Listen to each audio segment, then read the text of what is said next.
Alright, this is the solving level 1 worksheet.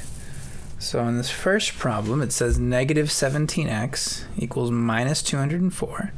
And remember that negative 17x, when it's written like this, that means negative 17 times x. So what's the opposite of multiplying? The opposite of multiplying is dividing. So I'm going to divide both sides by negative 17.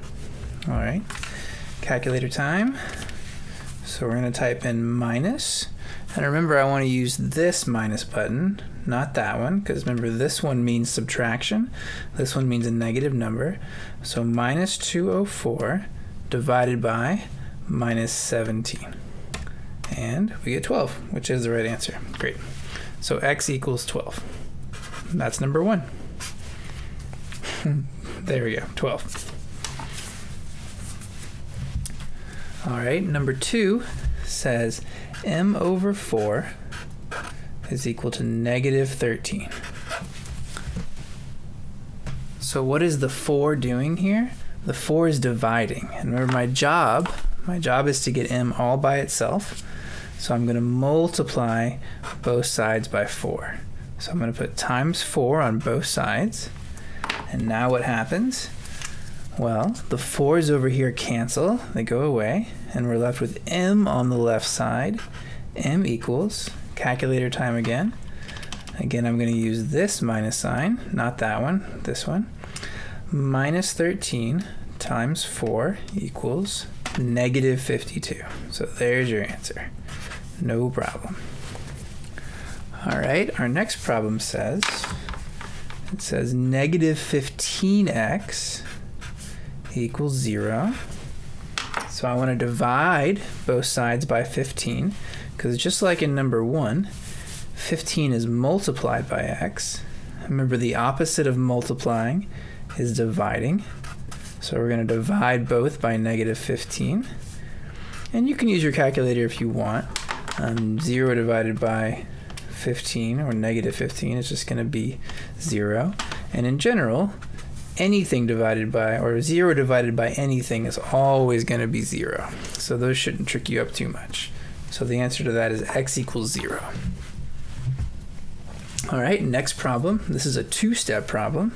There's going to be 2 separate steps. So I have 9x minus 7 equals minus 7. Now you could divide everything by 9, because 9 and the x are multiplied. But I want to deal with the minus 7 first. That's going to make our life a lot easier.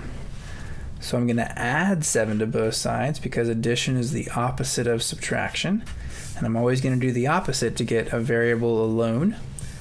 So these cancel. I'm left with 9x equals, and over here I have 0. All right, so 9x equals 0. Now remember, 9x just means 9 times x. So to get rid of the 9, I'm going to divide both sides by 9, and I have x equals 0. That's 2 zeros in a row.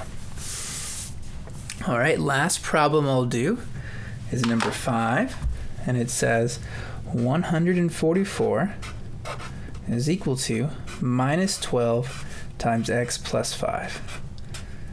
This one's a little tough. One thing we'll work on later is you could distribute the negative 12. You could multiply it inside of here. But I don't want to do that, because that's going to make the problem harder than it has to be. Notice that parentheses just mean multiply, so this is negative 12 times x plus 5. So if I wanted to get rid of this negative 12 or move it over, I could divide both sides by negative 12. All right, calculator. So 144 divided by this minus sign, negative 12, equals negative 12. So negative 12 is equal to, so what's left over here? Just x plus 5. Okay, one more step. To get rid of the plus 5, I'm going to subtract 5 from both sides. These cancel, and I have x equals negative 12 minus 5. And again, I'm going to use this minus sign for negative numbers. Negative 12, and now this minus sign, minus 5, equals negative 17. And that is the right answer. There you go.